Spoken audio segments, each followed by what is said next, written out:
मित्रांनो नमस्कार, मी करण आपलं सगळ्यांचं माझ्या चॅनलवर स्वागत आहे. मित्रांनो, काल महाराष्ट्र काँग्रेसचे प्रदेशाध्यक्ष म्हणजे नाना पटोले यांनी काल पुन्हा एकदा मीडियाशी संवाद साधताना आपल्या मंदावलेल्या बुद्धीचं पुन्हा एकदा उदाहरण दिलेलं आहे. कारण काल ते बोलताना असं म्हणाले की महाराष्ट्रात 2014 ते 19 दरम्यानचं फडणवीस सरकार असो वा त्यानंतरचे शिंदे फडणवीसचं सरकार असो किंवा आत्ताचं जे भाजप युतीचं सरकार असो, या सरकारच्या काळात भ्रष्टाचार मोठ्या प्रमाणात बोकाळला आहे. पुढे ते म्हणाले की मलाई खाण्याची स्पर्धाच 3 पक्षात सुरू असून केवळ एखादा मंत्री या सरकारमध्ये भ्रष्ट नाही आहे. पूर्ण सरकारच, भाजप युतीची सरकार आहे ती पूर्ण सरकारच भ्रष्ट आहे, अशा प्रकारचं वक्तव्य नाना पटोले यांनी काल मीडियाशी बोलताना बोलले. त्यांनी सांगितलं. आता हे वक्तव्य करण्याच्या अगोदर नाना पटोले यांनी थोडंसं विचार केला असता, थोडंसं रिसर्च केली असती किंवा तेही करण्यात त्यांना कष्ट येत असेल तर आपले सल्लागार जे त्यांनी आजूबाजूला ठेवलेत त्यांना जरी विचारलं असतं तर हे वक्तव्य त्यांनी दिलं नसतं किंवा हे देण्याच्या अगोदर त्यांना थोडीशी तरी शरम किंवा लाज वाटली असती. कारण मित्रांनो, एखादी सरकार भ्रष्ट कितपत असू शकते आणि त्या सरकारमधले मंत्री सरकारी यंत्रणेचा वापर करून किती मोठ्या प्रमाणात भ्रष्टाचार करू शकतात, किती हजारो लाखो करोडो रुपये आपल्या खिशात जप्त करू शकतात, हे काँग्रेसनं आपल्याला दाखवून दिले. कारण UPAचं सरकार म्हणजे 2004 ते 14 पर्यंत जे काँग्रेसचं सरकार होतं त्या सरकारमध्ये सामील असलेले मंत्री आणि त्यांचे पंतप्रधान मनमोहन सिंग यांना जरासुद्धा अंदाजा नव्हता की आपले मंत्री काय करतायत, कशा प्रकारे भ्रष्टाचार करतायत. कारण ते तर सोनिया गांधी म्हणजे काँग्रेसची त्यावेळीच्या राष्ट्रीय अध्यक्षा यांच्यासमोर कुर्निश करण्यात, त्यांच्या आदेश मानण्यात बिझी होते. म्हणायला पंतप्रधान, खुर्चीचा अवमान जर कुठल्या व्यक्तीने आजपर्यंत केला असेल पंतप्रधान या खुर्चीचा तर ते मनमोहन सिंग आहे. त्यांच्या मृत्यूनंतर तुम्ही कितीही गुणगान काँग्रेसनं आणि राहुल गांधींना आणि त्यांच्या आजूबाजूच्या 4-5 चिल्ल्यापिल्ल्यांना केलं असलं तरी जिवंत असताना त्या व्यक्तीनं किती प्रमाणात त्या पंतप्रधान खुर्चीचा अपमान केला आहे सोनिया गांधी यांचा हुकूम मानण्यात, हे त्यांनाही माहिती असेल आणि सगळ्या जनतेला माहिती आहे. त्यामुळं 2014ला त्यांची सरकार पडली होती. असोत, नाना पटोलेंना थोडीशी रिसर्च करण्यात कष्ट येत असेल किंवा त्यांना करायचं नसेल, खरं काय ते जनतेसमोर मांडायचं नसेल, पण आज मी काँग्रेसचे जे काही भ्रष्टाचार त्या 10 वर्षात केलं आहे त्याची यादी घेऊन आलो आहे आणि कशाप्रकारे त्यांचे मंत्रीच या भ्रष्टाचारामध्ये सामील होते याचे पुरावे, किती मोठ्या प्रमाणात, किती लाखो रुपयांचा हा घोटाळा होता, हे तुम्हाला मी डेटा वाईज मी तुम्हाला सांगणार आहे. सगळ्यात पहिला घोटाळा 2G स्कॅम, जो की 1.76 लाख करोड रुपयांचा होता आणि यात स्वतः राजा त्यावेळीचे टेलिकॉम मंत्री सामील होते. दुसरा घोटाळा कॉमनवेल्थ गेमचा घोटाळा, जो की 70,000 करोड रुपयांचा होता, ज्यात सुरेश कलमाडी जे की काँग्रेसचे MP होते आणि ऑर्गनायझिंग कमिटी चेअरमॅन होते. तिसरा घोटाळा जो कोयला स्कॅम ज्याला म्हणतात किंवा कोल ॲलोकेशन स्कॅम, जो की 1.86 लाख करोड रुपयांचा घोटाळा होता. विचार करा किती मोठा स्कॅम आहे. आणि त्यात पवन कुमार बन्सल जे की त्यावेळीचे रेल्वे मिनिस्टर होते त्यांचा पूर्णतः सहभाग होता. चौथा scam national rural health mission scam, जो की 10,000 करोड रुपयांचा होता. त्यात बाबूसिंग कुशवाहा जो की UPचे हेल्थ मिनिस्टर होते. पाचवा scam August land VVIP chopper scam, 3,600 crore रुपयांचा स्कॅम. त्यानंतर सत्यम स्कॅम 7,000 करोड रुपये. एंट्रिक्स देवा स्कॅम, जो की 70,000 करोड रुपयांचा स्कॅम होता. म्हणजे आता या लिस्टमध्ये तर मी जे 500-700 करोड रुपयांचा घोटाळे होते ना ते तर लिहिलेच नाही आहेत. कारण काँग्रेसनं एवढा मोठा बेंचमार्क सेट केला आहे की त्यांच्या मते 600-700 करोड रुपयांचे घोटाळे त्यांना आता ते चिल्लर आहेत, ते मोजूच नका.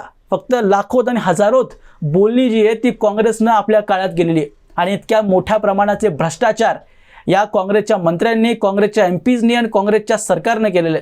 आणि याचा ठाव ठिकाणा पंतप्रधान त्यावेळेचे मनमोहन सिंग यांना माहितीच नाही आहे. कारण की त्यांना जर माहिती असतं तर काहीतरी एक तरी कारवाई त्यांनी केली असती. आणि मित्रांनो, यातले अनेक घोटाळे असे आहेत ज्याचे कन्व्हिक्टेड जे लोक आहेत, जे मंत्री आहेत, ते मनमोहन सिंग यांच्या काळातली जी कॅग रिपोर्ट आहेत त्यांची नावं आलेली आहेत. म्हणजे विचार करा, मंत्री त्याच सरकारमधले आणि तीच सरकार या मंत्र्यांचे घोटाळे उजागर करते आणि त्या मंत्रालयातले पंतप्रधान ह्यांच्यावर काहीच कारवाई करत नाही.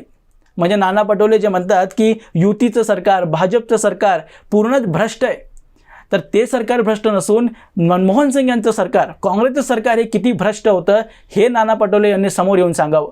आणि आपण किती मोठा बेंचमार्क सेट केला आहे, कितपत सरकार भ्रष्ट असू शकते हे नाना पटोलेंनी समोर येऊन सांगितलं पाहिजे.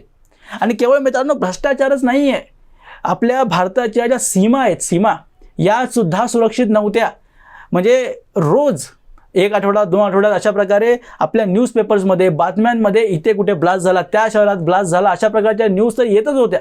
त्या ब्लास्टची सुद्धा यादी मी आज आणली आहे, ती सुद्धा तुम्हाला मी वाचून दाखवतो. UPA काळामध्ये वर्षापासून मी आता तुम्हाला सांगतो, 2005ला दिल्ली ब्लास्ट झाला, त्यात 62 लोक मारली गेली. 2006ला 3 ब्लास्ट झाले. पहिला वाराणसी ब्लास्ट ज्यात 28 लोक मारली गेली. त्यानंतर मुंबई ट्रेन ब्लास्ट ज्यात 206 लोक मारली गेली. तिसरा ब्लास्ट मालेगाव ब्लास्ट त्यात 31 लोक मारली गेली. त्यानंतर 2007मध्ये 2 ब्लास्ट झाले. सगळ्यात पहिला समझौता एक्सप्रेस ब्लास्ट ज्यात 68 लोक मारली गेली. दुसरा हैदराबाद ब्लास्ट ज्यात 50पेक्षा अधिक लोक मारली गेली. 2008मध्ये 4 ब्लास्ट झाले. पहिला जयपूर ब्लास्ट ज्यात 63 लोक मारली गेली. दुसरा ब्लास्ट अहमदाबाद ब्लास्ट ज्यात 56 लोक मारली गेली. तिसरा दिल्लीचा ब्लास्ट 30 लोक मारली गेली यात. आणि चौथा जो की one of the biggest blast आहे, मुंबईचा 26/11चा अटॅक ज्यात कसाब जो आला होता इथं, ज्याने हातात जो भगवा कलावा बांधला होता, त्यात 168 लोक मारली गेली होती. आणि त्या व्यक्तीला पाकिस्तानचा नव्हता अशा प्रकारचे काँग्रेसचे मंत्रीच त्यावेळी म्हणत होते. आणि एक प्रकारे हे संघानेच केलं आहे, हा संघाचाच माणूस आहे किंवा हिंदू भगवा अटॅक, भगवा आतंकवाद अशा प्रकारची एक भ्रमित आयडिओलॉजी विचारधारा या लोकांनी पसरवण्याचा प्रयत्न त्यावेळी केला होता.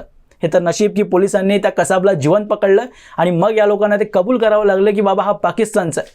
नाहीतर ह्यांनी संघाच्या माथे हे मारलंच होतं, जसं गांधी हत्या या लोकांनी संघाच्या माथे मारलेली आहे. यानंतर 2011ला मुंबई ब्लास्ट झाला, परत एकदा तो 26 जण मारली गेली.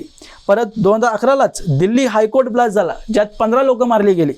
2013मध्ये हैदराबाद जे दिलसुखनगर ब्लास्ट त्यात 18 लोक मारली गेली. या प्रकारची मोठी यादी आहे. जी छोटे मोठे नक्षलवादी अटॅक झाले ज्यात आपले जवान मारले गेले ह्याची यादी तर अजून मोठी आहे, ती तर मी याच्यात मांडलीच नाही आहे. केवळ मोठे जे ब्लास्ट झाले ज्यात अनेक लोक मारले गेले त्यांची ही यादी आहे. आणि विचार करा की नाना पटोले म्हणतात की फडणवीस सरकार, शिंदे सरकार आणि आत्ताची युती सरकार ही भ्रष्टाचारी आहे. त्यांनी विचार करावा की तो काळ कशा प्रकारचा होता. आणि या नाना पटोलेंना माझ्या मते अत्यंत चांगल्या प्रकारे माहिती आहे, पण त्यांना फक्त मीडियासमोर येऊन बोलायचं नाही आहे, खोटे नरेटिव्ह सेट करायचे आहेत. ज्या प्रकारे लोकसभेच्या निवडणुकीत त्यांनी संविधानाचा नरेटिव्ह सेट केला होता.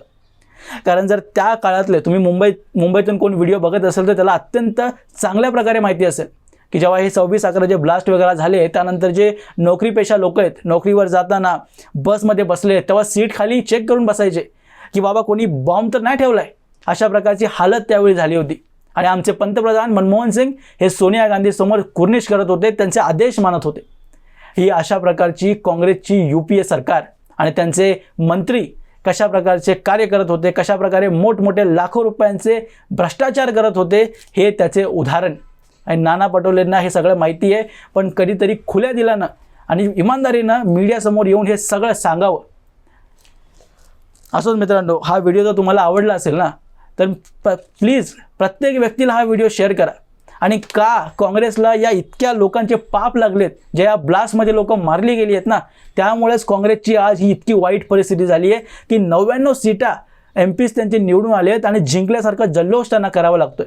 म्हणजे विचार करा, एवढी वाईट गत आज काँग्रेसवर आली आहे. आणि या इतक्या लोकांच्या परिवारातनं यांचे जे मुलं बाळं अनाथ झाले असतील ना, तुमच्या सरकारमुळं या मुलांचा श्राप तुम्हाला लागला आहे. आणि त्यामुळेच काँग्रेसची इतकी वाईट परिस्थिती महाराष्ट्रात आणि देशात झाली आणि ती सुधारताना काही दिसत नाही. व्हिडिओ जर आवडला असेल मित्रांनो, लाईक करा, शेअर करा आणि असेच माहितीपूर्ण व्हिडिओज पाहण्यासाठी माझ्या चॅनलला सबस्क्राईब जरूर करा. भेटूया पुढच्या व्हिडिओमध्ये. तोपर्यंत जय हिंद.